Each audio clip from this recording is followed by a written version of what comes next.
दोस्तों, स्वागत है आपका अपने चैनल मूवीज़ मसाला पे। आज हम बात करेंगे मूवी एस्केप रूम के बारे में जो 2019 में रिलीज़ हुई थी। यह एक साइकोलॉजिकल हॉरर मूवी है। इस मूवी में हमें दिखाया जाता है कि 6 लोग किस तरह कुछ सनकी लोगों के एक पजल में फंस जाते हैं। ये कहानी है उनके सर्वाइवल की। चलिए अब बढ़ते हैं कहानी की ओर। मूवी की शुरुआत में हमें एक रूम दिखाया जाता है। उस रूम की छत को तोड़ता हुआ एक लड़का नीचे गिरता है। हमें सामने दीवार पे लगा हुआ एक पजल दिखाई देता है। वह लड़का जल्दी जल्दी से उस पजल के क्लू ढूंढने लगता है। वह एक मैकेनिकल रूम होता है जो धीरे धीरे छोटा हो रहा होता है। वह लड़का पजल सॉल्व नहीं कर पा रहा होता। देखते ही देखते वह रूम छोटा और बहुत छोटा होता जाता है और स्क्रीन ब्लैकआउट हो जाती है। अब सीन 3 दिन पहले शिफ्ट होता। हम जोई को देखते हैं जो कि एक इंटेलिजेंट और इंट्रोवर्ट स्टूडेंट होती है।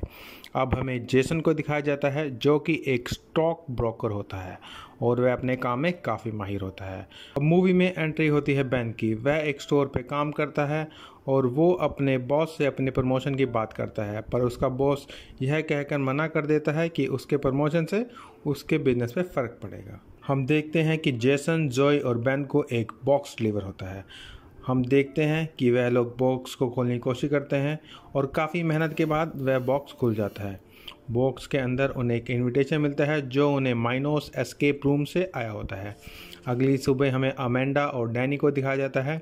उन दोनों को भी एस्केप रूम से इनविटेशन आया होता है।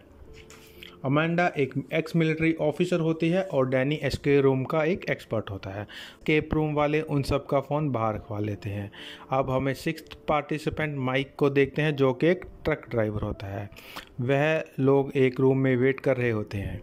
हम देखते हैं कि बेन रूम के बाहर जाने के लिए दरवाजे का हैंडल पकड़ता है, पर वो हैंडल टूट जाता है और डैनी बताता है कि गेम स्टार्ट हो चुकी है। अब सब लोग क्लू ढूंढने लग जाते हैं। अमेंडा देखती है उस टेबल पर रखी सभी मैगजीन किसी डॉक्टर वू तेन यू के नाम से आई होती है।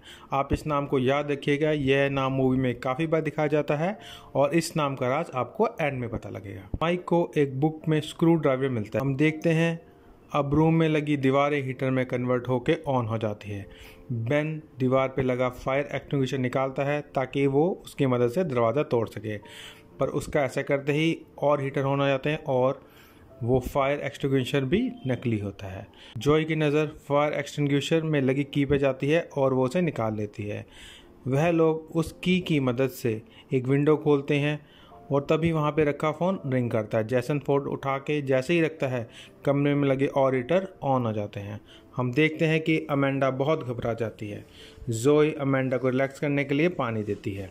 तभी जोई को एक क्लू मिलता है जिस पर लिखा होता है कि डॉक्टर वू तेन यू कहते हैं कोस्टर का यूज़ हमेशा करें। दरअसल कोस्टर एक छोटा सा मैट होता है जिसे आमतौर पर पानी के गिलास के नीचे रखा जाता है।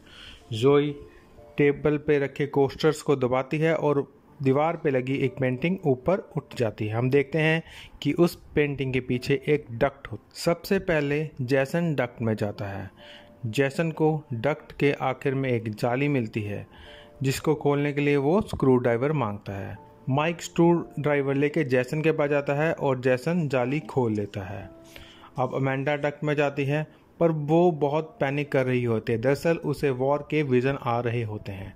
अमेंडा बीच रास्ते में फंस जाती है, पर जोई अमेंडा की मदद। डैनी और बेन वहाँ पे रखे 6 कोस्टर्स को पानी से भरे गिलासों की मदद से नीचे कर देते हैं, पर अभी भी उन्हें एक गिलास पानी चाहिए होता है। आपको याद होगा कि जोई ने अमेंडा को एक गिलास पानी दिया था, मतलब जो गिलास पानी एस्केप रूम वालों ने आखिरी कोस्टर के लिए दिया था उसे अमेंडा ने पी लिया था। अब रूम की छत एक बहुत बड़े ब्लोअर में बदल जाती है। बेन आखिर में अपने फ्लैस्क में रखी अल्कोहल को गिलास में डाल के कोस्टर पे रख देता है जिससे डक्ट पूरी तरह ओपन हो जाती है और बेन और डैनी आग से बाल बाल बचते हैं। उस डक्ट के एंड पे एक कॉटेज होता है जो कि एक न्यूमेरिकल लॉक से बंद होता है जिसे खोलने के लिए उन्हें 7 अल्फ़ाबेट्स चाहिए होते हैं। बेन को एक पिक्चर दिखती है जिस पे लिखा होता है you will go down in history. Ben को एक फ्लैशबैक आता है जिसमें वो अपने दोस्तों के साथ you will go down in history गा रहा होता है। दरअसल you will go down in history एक प्ले में यूज़ होता है जो क्रिसमस पे होता है। यह प्ले सेंटा के 9th रेनडियर के बारे में होता है जिसका नाम रूडोल्फ होता है। मतलब अल्फ़ाबेटिक लॉक का पासवर्ड रूडोल्फ होता है। वह लोग पासवर्ड डालकर उस कोटे से बाहर निकल जाते हैं। अब वह एक बड़े से ग्राउंड में आ जाते हैं जहाँ का टेम्परेचर बहुत कम होता है। दरअसल वह एक रूम ही होता है पर उसे विजुअल इफेक्ट से एक बड़ा ग्राउंड दिखाया जाता है। अमेंडा को वहाँ पे एक जैकेट मिलती है जिसे वो बारी बारी यूज़ करने का डिसाइड करते हैं। माइक को वहाँ पे एक फिशिंग रोड मिलती है और जोई को एक स्टैचू के अंदर मैग्नेट मिलती है। वह लोग फिशिंग रोड के एंड पे मैग्नेट को बांध के पानी के अंदर डालते हैं और उन्हें एक आइस का ब्लॉक मिलता है जिसके अंदर चाबी होती है। हम देखते हैं कि अगले ही पल डैनी के पैरों के नीचे ब्लास्ट होता है और वो पानी में गिर जाता है। पानी के तेज बहाव के वजह से वह मारा जाता है। अब बाकी बचे लोग आइस ब्लॉक को अपनी बॉडी की हीट से पिघलाने की कोशिश करते हैं। जैसन को एक विज़न आता है, उसमें वो एक उल्टी बोट पे एक लड़के के साथ बैठा होता है। हम देखते हैं कि जैसन चाबी को निकाल लेता है। तभी वहाँ फ्लोर के नीचे ब्लास्ट होने लग जाते हैं और वो सब लोग नेक्स्ट रूम में चले जाते हैं। नेक्स्ट रूम एक कैसीनो का होता है। वो एक अपसाइड डाउन रूम होता है, मतलब छत की जगह फ्लोर और फ्लोर की जगह छत। जैसन को एक डोर दिखता है पर उसका हैंडल की नॉब नहीं होती है। जॉय फिर से डॉक्टर वूतन यू का नाम एक टॉफी पे लिखा हुआ देखती है। माइक पूल टेबल पे देखता है कि 8 नंबर की बॉल गायब है। वह सब 8 नंबर की बॉल ढूंढने लगते हैं। अब रूम का फ्लोर टूट के नीचे गिरने लगता है और सब लोग फ्लोर से दूर हो जाते हैं। अमेंडा को वहाँ छोटा सा सेफ दिखाई देता है। इधर जॉय को अपनी मॉम का विजन आता है। अमेंडा सेफ का लॉक खोल लेती है और बॉल को अपनी जेब में रख लेती है। अब अमेंडा को रूम से बाहर निकलने के लिए रूम के एक एंड से दूसरे एंड तक जाना होता है।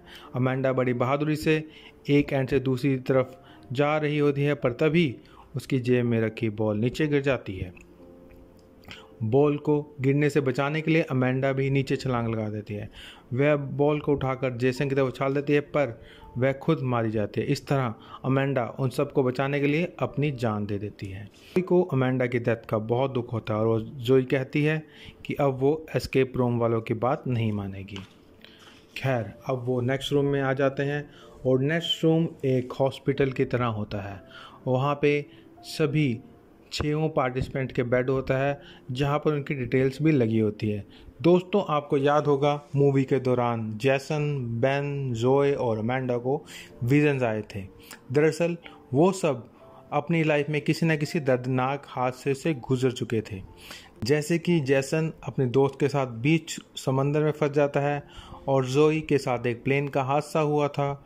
माइक एक कोल माइन में फंसा था। बेन के साथ भी एक रोड एक्सीडेंट हुआ था। अमेंडा ने भी एक बॉम्ब ब्लास्ट सर्वाइव किया था और डैनी ने एक फायर एक्सीडेंट सर्वाइव किया था। उन 6 में एक बात कॉमन थी कि वो सोल सर्वाइवर थे। मतलब उनके साथ जो हादसे हुए थे वह उनमें अकेले बचे थे। बोले तो वो बहुत लकी हैं। एस्केप रूम वालों ने उन पे अच्छी स्टडी की थी। जैसे कि जो जैकेट उन्हें 3rd रूम में मिली थी वह वैसी ही जैकेट थी जैसे जैसन के दोस्त ने आखिरी समय में पहनी थी। और 2nd रूम का क्लू जिस फ्रेज में था, मतलब you will go down history, वो वही फ्रेज था जिसे डैनी एक्सीडेंट के समय गा रहा था। अब जोई समझ चुकी थी कि एस्केप रूम वाले उनका लक टेस्ट कर रहे हैं और जोई कहती है अब वो उनकी मर्ज़ी से नहीं खेलेगी। हम देखते हैं तभी टीवी ऑन हो जाता है और 5 मिनट का काउंटडाउन स्टार्ट होता है। मतलब उनके पास 5 मिनट है दूसरा क्लू ढूंढने के लिए। जैसन, बेन और माइक क्लू ढूंढने लग जाते हैं और उन्हें एक EKG मशीन का क्लू मिलता है जो हार्ट रेट नापने का काम आता है। इधर जॉय रूम में लगे सभी कैमरास तोड़ने लग जाती है। दूसरी तरफ जैसन कहता है कि उन्हें हार्ट रेट नापने वाली मशीन में हाई हार्ट रेट फीड करना चाहिए, जिसके लिए वो माइक को इमोशनल करता है और वो उसे मना लेता है।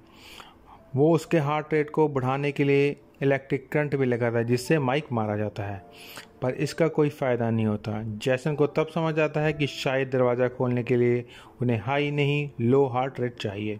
दूसरी तरफ हम देखते हैं कि काउंटडाउन ख़त्म हो चुका है और रूम में जहरीली गैस फैलने लग जाती है।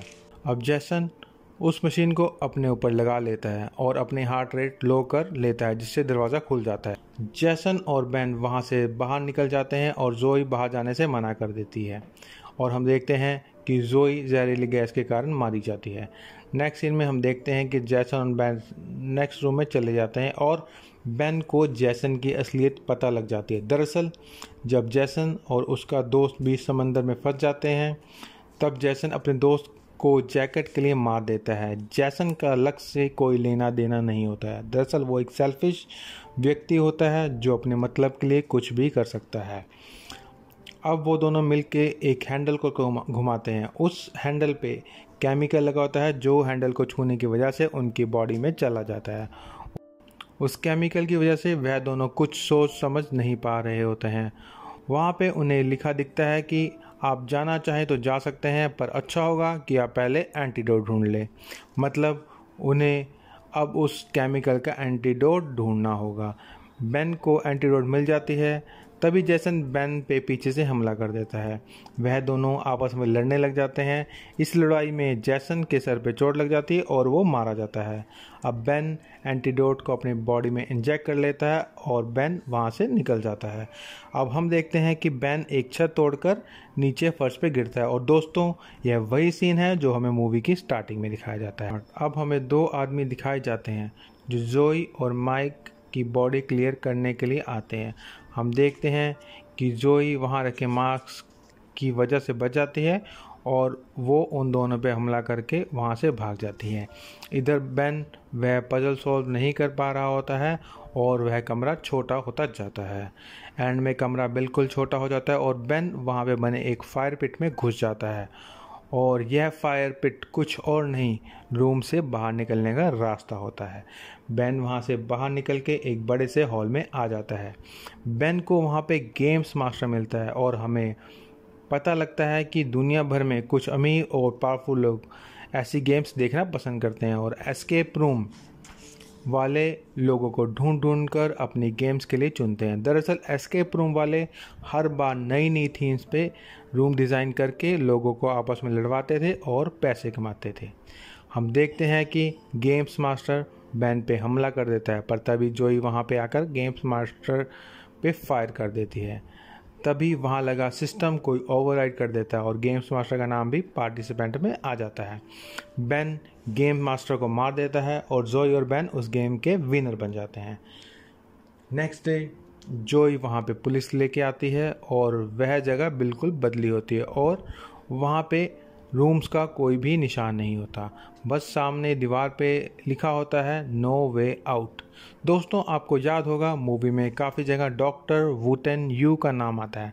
दरअसल डॉक्टर वुटेन यू कोई नहीं बल्कि नो वे आउट लिखा होता है। अब सीन 6 महीने बाद शिफ्ट होता है और हम बेन और जोई को देखते हैं। बेन को नई जॉब मिल जाती है, पर जोई अभी भी एस्केप रूम पे रिसर्च कर रही होती है। जोई बेन को अपने साथ एस्केप रूम पे रिसर्च करने के लिए मना लेती है। अब सीन एक प्लेन में शिफ्ट होता है जो कि क्रैश हो रहा था और उस प्लेन का क्रू क्लूज ढूंढ रहा होता है और प्लेन क्रैश हो जाता है। हम देखते हैं दरअसल वो प्लेन असली नहीं होता है, वह प्लेन का ढांचा होता है और यह एस्केप रूम की नई गेम होती है। दोस्तों, आशा करता हूँ आपको ये वीडियो पसंद आई होगी। ऐसी और इंस्पिरेशनल, रोमांचक और हॉरर मूवीज़ के लिए हमारे चैनल को सब्सक्राइब करें और वीडियो को ज़्यादा से ज़्यादा शेयर करें। मिलते हैं दोस्तों ऐसी ही किसी नई स्टोरी के साथ, तब तक गुड बाय।